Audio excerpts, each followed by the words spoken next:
Hola, ¿qué tal? Buenas noches, ¿cómo les va? Gracias por acompañarnos en Contragolpe. Como todos los sábados, seguimos en este ciclo de conversaciones con Rodrigo Esteves y no nos apartamos de la fórmula que nos gusta, nos divierte, que creemos que es entretenida, de ir planteando temas y dejar picando la pelota para la que viene. Recogemos el guante del sábado pasado, que era charlar un poco de política exterior argentina, de algunos sesgos históricos de la política exterior argentina y meternos en la medida de lo que podamos. Son 25, 26 minutos de programa. Nos acusan de que nos vamos mucho por las ramas, por las nubes de Úbeda, como decía el finado Vicente Leonidas Sadi, pero bueno, a veces sí nos pasa, nos enganchamos en un tema, nos vamos y no abordamos tal vez el fondo de la convocatoria. Pedimos disculpas. Dicho esto, la idea es hablar un poco de política exterior argentina y aprovechar, porque claro, hay disparadores, ¿no? Está el viaje del presidente Alberto Fernández a Rusia y a China en un momento muy caliente del mundo, muy caliente, ni hablar.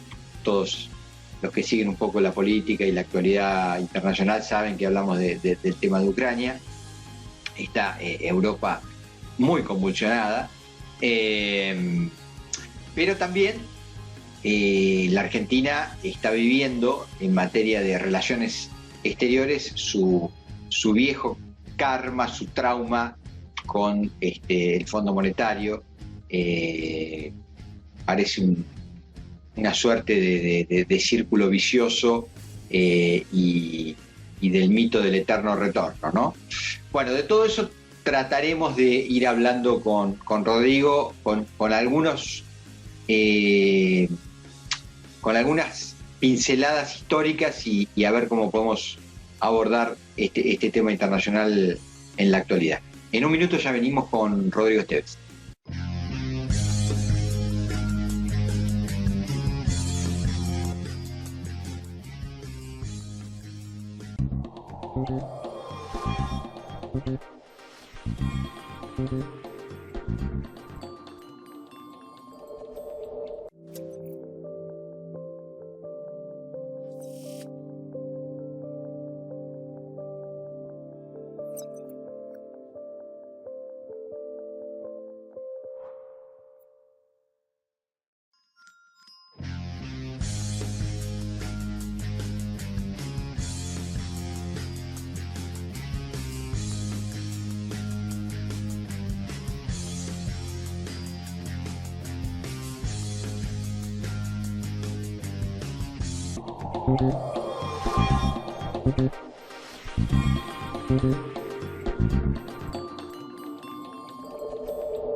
Hola Rodrigo, buenas noches. Bueno, voy a hacer, si querés, una síntesis lo más apretada posible, porque en materia de política internacional yo creo que la Argentina es donde muestra una de sus facetas más débiles, más inconsistentes, tal vez más incoherentes, ¿no? Y si querés agarro como dos o tres pinceladas. La Argentina, por ejemplo, en el conflicto de la Segunda Guerra, asumió una neutralidad que a mi gusto a posteriori le pasó factura, cosa que no aconteció con Brasil, que jugó rápidamente por los aliados. Incluso esto no se dice mucho, pero Brasil llegó a mandar soldados a la Segunda Guerra Mundial. Perón nunca pudo sacarse de encima el mote de filonazi, digámoslo así abiertamente, tal vez por su paso en las agregadurías militares de Italia y de Alemania, en el momento más brillante de esos experimentos nazifascistas.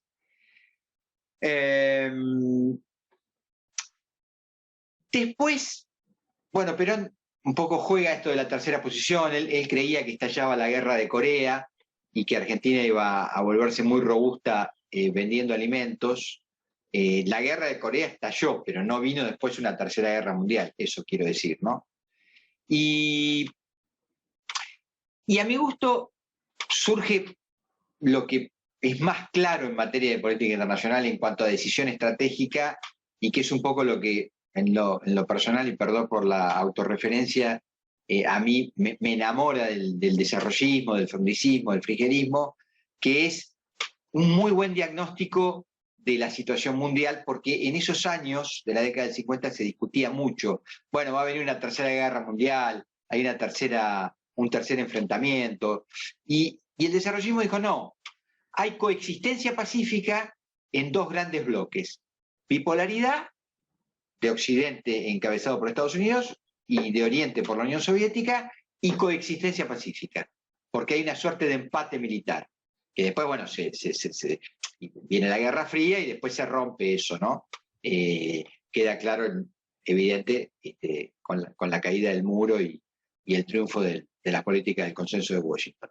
Pero siempre Argentina, salvo esa experiencia, insisto, que me pareció muy coherente de situar a la Argentina en el bloque capitalista de esa bipolaridad y por lo tanto de tratar de armar un experimento de desarrollo nacional con aportación de capitales extranjeros en el eje de Occidente, siempre fue como muy de ir y venir, ¿no? Si querés ya me voy al último extremo o a uno de los extremos, que fue lo de Malvinas, cuando la dictadura militar quería coquetear con la Unión Soviética y con Fidel Castro. O sea, Nicanor Costa Méndez viaja a La Habana, si la memoria no me traiciona. Y estoy tirando de archivo mental. Prometo decir que no lo revisé en Google, pero me acuerdo de esa foto, de ese encuentro. Entonces, fíjate hasta qué punto fuimos y vinimos. Y hoy, bueno, los 90 y el abrazo enamorado del menemismo a las relaciones carnales con Washington. Y hoy tenés los 2000 rápidamente, si querés, y un eje latinoamericanista con un sesgo emancipador. Y hoy, bueno, estamos en una negociación muy difícil con el Fondo Monetario y se encara una visita en un mundo que ya no es bipolar, ya hay como más jugadores, pareciera ser, ni hablar con el surgimiento de China, y se encara una visita del presidente, está bien, esto hay que decir, en honor a la verdad, hace un año que se está trabajando esa agenda, una visita a China y a Rusia, justo a esta Rusia de Putin en el medio del conflicto. Entonces, me da la impresión que, insisto, y con esto cierro y te doy paso, a la Argentina le ha costado muchísimo dibujar un escenario internacional coherente y ha tenido muchas idas y muchas venidas, ¿no? Y en el fondo eso le ha pasado factura. Hablaste de desarrollismo, hablaste de peronismo, hablaste de nuestra historia reciente y hablaste también de un pasado con más de 60 años. Nos remontamos a la Segunda Guerra. Yo diría que Argentina ahí tenía un regalo envenenado que era la política irigoyenista de la Primera Guerra. Recordemos también que ahí Irigoyen, con una política internacional muy particular, que era aquella del planteo de la libre autodeterminación de los pueblos, no se metió en el conflicto de la Primera Guerra, lo cual Argentina no la favoreció. Es decir, Argentina después encuentra favoritismo en Europa, producto de una agenda particular que Marcelo T. de Alvear efectivamente tiene del 22 al 28, y es el momento de mayor esplendor económico de la Argentina, la octava potencia del mundo, una Argentina que era el granero, esta lógica del granero del mundo. Pero Argentina venía de una política sumamente enraizada en sus relaciones con Gran Bretaña, que volverá en los 30, recordemos después del golpe del 6 de septiembre, llegarán los 30 en plena década infame, el pacto Roca-Runciman, es decir, una política que durante muchos años el orden conservador preservó con los británicos y que Irigoyen, intentando enfrentar a eso, bancó con la libre autodeterminación, esta cosa de no meternos. Yo creo que desde ahí los sectores populares o los sectores representantes de los sectores populares tuvieron algún andamiaje complejo en las relaciones internacionales. Irigoyen, es más, lo manda Honorio Pueyrredón, su canciller, a desandar lo que había anudado Alvear como embajador en Francia para la Liga de las Naciones, y así es que no nace la Liga de las Naciones. Alguno dirá, ¿y qué era esto de la Liga de las Naciones? Bueno, era la ONU antes de ser la ONU. La ONU recién nace luego de la Segunda Guerra, porque luego de la Primera, la ONU no nace, y en gran medida no nace porque la Argentina se planta y dice, acá no puede haber vencedores y vencidos. En este segundo salto, suscribo lo que decías del peronismo. Recordemos que Perón también era el GOU, ¿no? Digo, y el GOU sí tenía lazos muy fuertes con una lógica de larga tradición que los emparentaba con el proceso que se vivía en Alemania. También debo decir que fue el propio gobierno de Farrell el que termina, al final sí, declarándole la guerra a Alemania. Es al final y es una guerra al eje, ya en momentos en que debemos decir todos, el mundo sabía que los aliados estaban ganando. Pero sí, vale punto, en el final es el canciller Cook, el padre de John William Cook, de origen radical, quien termina firmando aquella declaración de guerra de la Argentina, una declaración de guerra que definitivamente para quienes ansiaban que la Argentina se metiera de lleno en la Segunda Guerra Mundial llega tarde.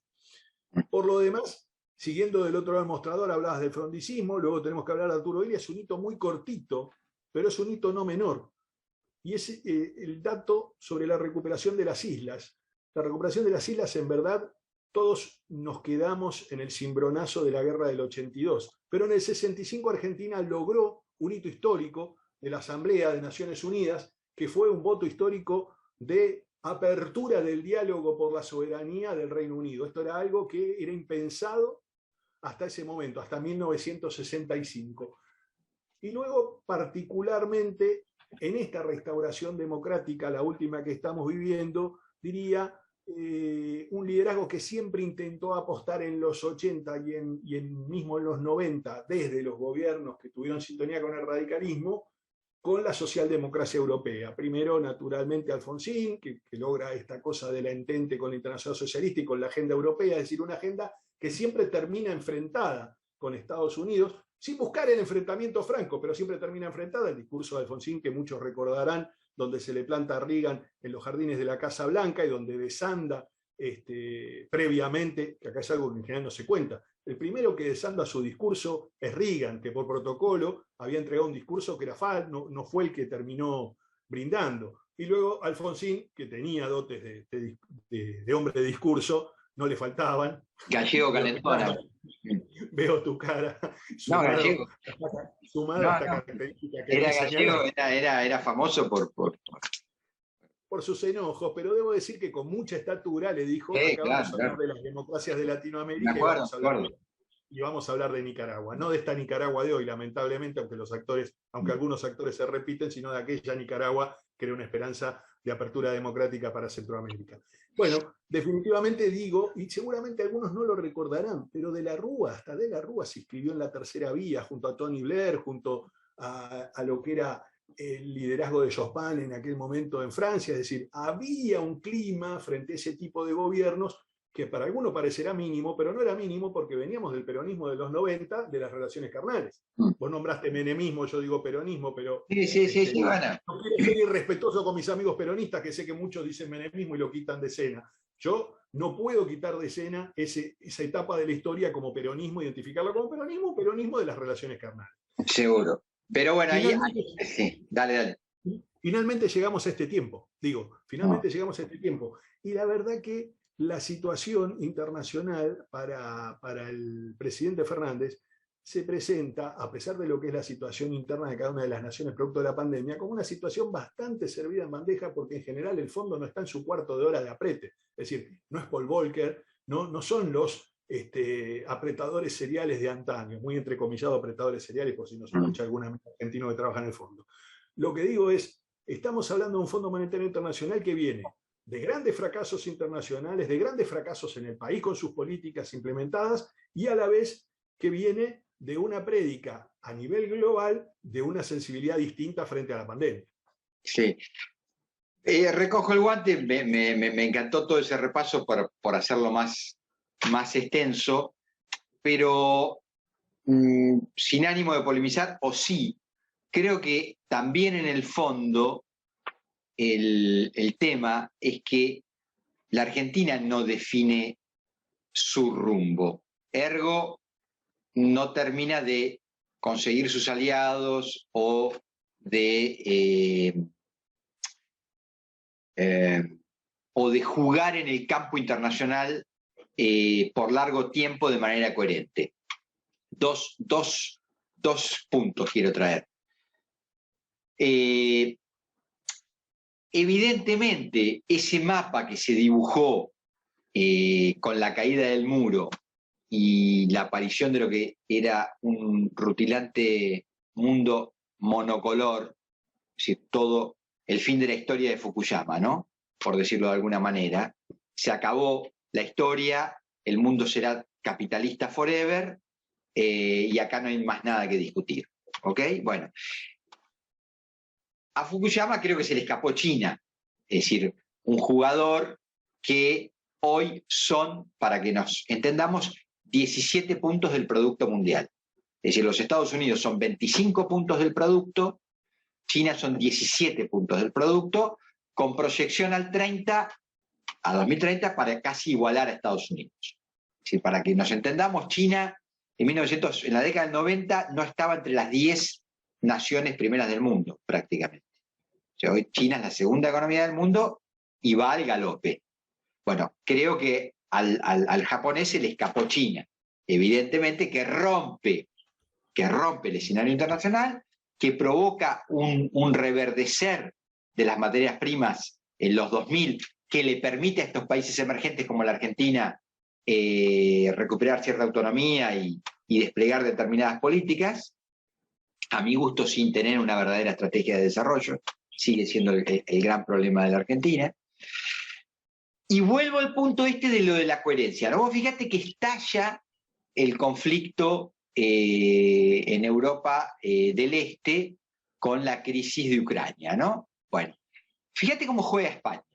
España, bueno, es miembro de la OTAN, es definitivamente un país atlantista, lo tiene clarísimo, y Sánchez manda flotas, aviones, tropas, o sea, se recontraalineó con la OTAN y con Estados Unidos. Al punto tal de que le cuesta entre comillas, una pequeña crisis de gobierno con sus socios de izquierda, ¿no? Con Podemos, que se lo está cuestionando. Pero ahí no se discute mucho. Felipe, Aznar, Sánchez, Zapatero, ¡pum! Todo el mundo va para... Sí, dale. Pequeño punto para Sánchez, digamos, ¿no? El PSOE se jugó una baraja tremenda en los 90 cuando le incorpora efectivamente a la NATO en un plebiscito donde corrió peligro su gestión Felipe González. Sí, ahí te hago, si querés, acá creo que te hago una pequeña corrección, vamos a contar una intimidad de la cocina. Yo al pobre Rodrigo le insistía con una corrección de nombres el otro día, insistía, pequeña digresión, ¿no? Nos volvemos a ir para el lado de los tomates, pero bueno, es que era Volnovich la titular del PAMI y él hacía fuerza para que no lo repita tanto, porque era titular del PAMI, no del ANSES, yo decía del ANSES, no, bueno, no importa. Acá la digresión es esta, el plebiscito OTAN, si la memoria no me traiciona, es en el 86. En los 80, sí, en los 80, sí, después lo iba a refutar. Y el eslogan era, porque nada, 3, 4 años antes, el PSOE tenía un eslogan que decía, OTAN de entrada no. Y después hay un famoso discurso de Felipe, ese Felipe elástico, que lo podía todo y que iba y venía, parecía peronista, que dice, yo sé que Europa nos quiere y nosotros queremos a Europa, por eso vamos a entrar en la OTAN. ¿no? Sí, y gana. Ese Felipe que transformó a España en Europa, ¿no? En europeísta. España europeísta. Bueno, después yo digo, España es atlantista. Desde Franco y los planes de estabilización y desarrollo diseñados por el Opus Dei en el 57-58, hasta el día de hoy, y pasó Franco, pasó Arias Navarro, Suárez, Calvo Sotelo, Felipe, Aznar, Rodríguez Zapatero, Rajoy y Sancho. Creo que no me estoy olvidando ninguno. Todos jugaron la base atlantista occidental pro-norteamericana. Digo, eso yo le llamo coherencia internacional. ¿Te gusta, no te gusta, te disgusta, te parece bien, te parece mal? Bueno, eso la Argentina no lo encontró. ¿Ok? Entonces, hoy nos preguntamos, el presidente inicia una gira por Rusia y por China. Yo creo que hay que jugar a la multipolaridad, porque el mundo está cambiando. Ahora, ¿tenemos claro cuál es, de última, nuestro lugar de apoyo nuestra base de sustentación, porque escucho, y te digo que lo escucho, que es, bueno, intentemos saber si China y Rusia nos bancan la parada, voy a decir una frase muy española, mandamos a tomar por culo al Fondo Monetario y nos salimos de ese eje. Pero también escucho en boca incluso del propio Fernández que cuando dice que habla con China de temas de inversión, los chinos preguntan, che, ¿arreglan con el fondo? Porque no sé, digo, si los chinos quieren que Argentina saque los pies del plato, te quiero decir. Es muy complejo este mundo, te quiero decir, es muy, verdaderamente muy interdependiente. Y con esto te prometo termino para que hagas tu reflexión. El otro día leí a Jorge Castro, que me sigue pareciendo uno de los mejores analistas internacionales en la Argentina, y decía, no puede haber conflicto chino-norteamericano demasiado profundo, porque es mucho lo que sus economías tienen de interdependencia. Se venden y se compran mucho. Abro paso. Es un tema definitivamente la política errática de relaciones exteriores de la Argentina, reitero, trasciende a esta gestión. Digo, no se encuentra ahora analizando esta gestión, pero trasciende a esta gestión. Y creo que algunos imperativos regionales en su momento eran más que atendibles. Vos hablaste de ese clima latinoamericanista de la década pasada, aquel clima latinoamericanista de Chávez, que el otro día me dio la sensación, cuando digo el otro día, lo del diciembre pasado, en oportunidad de la celebración del aniversario de la gestión de Fernández Fernández, cuando vino, tal vez algunos lo recuerden, estuvo Mujica aquí en Buenos Aires, estuvo el propio Luis Ignacio Lula da Silva, y ambos estuvieron en tándem, sentaditos en el medio entre ellos. Estuvo ahí como una remake de ese clima. Ahora, el clima cambió. El clima cambió en la región, digo, Maduro no es Chávez, huelgan las palabras. Es decir, acá podemos hablar horas de Chávez. Maduro no es Chávez. Punto guión. No sigamos abundando sobre el tema. Maduro no es Chávez. En Colombia gobierna Iván Duque, tiene una posibilidad Gustavo Petro, sí, es verdad, pero ha aparecido ahora un escenario muy particular desde el centro y desde el mensaje ecológico, que es la vuelta de Ingrid Betancourt después de 20 años, que nadie sabe cómo puede terminar. No digo que pueda ser o no puede hacer, lo que digo es que ha pateado el tablero. La elección recién será en mayo para primarias. Lo de Brasil con Lula, todos vimos el andar del PT, es decir, el andar de Lula y el andar de Dilma. Nadie puede decir que Brasil ha sido un actor internacional disruptivo en el capitalismo. Por el contrario, Brasil ha comerciado con todos, se sabe nuestro hermano mayor, se sabe el hermano mayor de la región, sabe de su peso específico a nivel global, y tiene esa política que es una política de larga tradición, que vos bien señalabas en el programa pasado, para los que nos siguen siempre, que hay una continuidad y una tradición de respeto por ciertas normas que manejan las relaciones exteriores. Y el otro tema central, Uruguay cambió, es decir, vino Mujica, pero Mujica ya no está más, pero bueno, digo, el otro tema central son nuestros hermanos tras la cordillera, digo, ha ganado una izquierda que ha anunciado un gabinete corrido a la centroizquierda, un gabinete donde el protagonista en la economía es particularmente todo el andamiaje de lo que sería el socialismo que anduvo cerca de Lagos y Bachelet. Es decir, no hubo un análisis del triunfo de parte de Gabriel Boric de decir vamos por todo. No, por el contrario, Gabriel Boric dijo vamos con todos y nucleó a todo aquel andamiaje que en algún momento fue aquel no a Pinochet en los 80, es decir, volvió a reordenar con el protagonismo de la izquierda, de una izquierda distinta, una izquierda que nació hace 10 años desde el conflicto estudiantil, pero volvió a ordenarse en el marco de lo que Chile ya tiene de larga tradición, que es una política internacional claramente anclada en el capitalismo y sobre todo en esta cosa del Pacífico, de una convivencia con Estados Unidos muy importante, que nosotros no vivimos. Nosotros tenemos esta mirada del Atlántico, que siempre estamos mirando a Europa, porque además nos sucede por imperativo cultural, es decir, vos sos nieto o bisnieto de europeos, cruzaron en el barco, nieto de europeos, cruzaron en el barco, tendrás tu relato de país galego o de Asturias o de donde sea, mi mujer que es asturiana, yo que vengo de Puerto Rico. Digo, todos nosotros tenemos relatos que nos traen sí o sí de la lógica de Europa, es decir, le vas a dar la razón a Juan Fernández cuando estaba con Sánchez, bajamos de los barcos. Sí. Alberto, es un imperativo muy fuerte. Bueno, pero digo, el canciller no es un líder comunitario de una comunidad de origen. El canciller es Cafiero, el apellido, que si lo pones en el gabinete próximo de Draghi o de quien vaya, sería exactamente igual. Digo, no desentonaría para nada el apellido en Roma. Entonces digo, bueno, además, particularmente Antonio Cafiero fue embajador en el Vaticano, pero eso fue otra historia. Lo que digo es, Argentina tiene algunos imperativos de larga tradición que lo condicionan a sí o sí conversar con estos actores que son los actores que por momentos a la discursiva de este peronismo y de esta etapa le resultan incómodos. Por otro lado, con esta lógica de la tercera posición que vos decías de Perón, de algún cuarto de hora del peronismo, sobre todo el peronismo de lo que se llamó la resistencia, con esa lógica de la tercera posición, tranquilamente vos podés seguir conversando con China y con Rusia. Digo, no está mal, porque aparte hay un mercado ahí. No, porque efectivamente, porque el mundo ya no es monopolar, o sea, ahora es multipolar, ni siquiera bipolar. Hay un mercado ahí. Ahora, claramente, yo creo que a los medios les resulta muy funcional montar una tensión donde Fernández es el hincha de Estados Unidos y con Jorge Arguello para que todos los días estuvieran leyendo el New York Times para ver qué hacer. Fernandismo.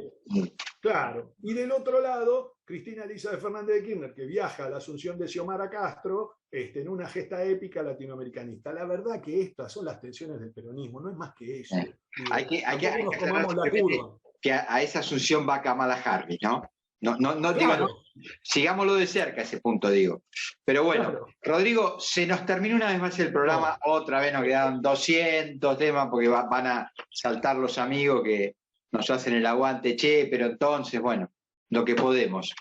Me pasaron un chisme, no sé si puede ser el tema que viene, te lo tiro, te lo convido, me lo contaron hoy a la mañana, que se viene el 10º intento de relanzamiento del fernandismo, del fernandismo de Alberto Fernández.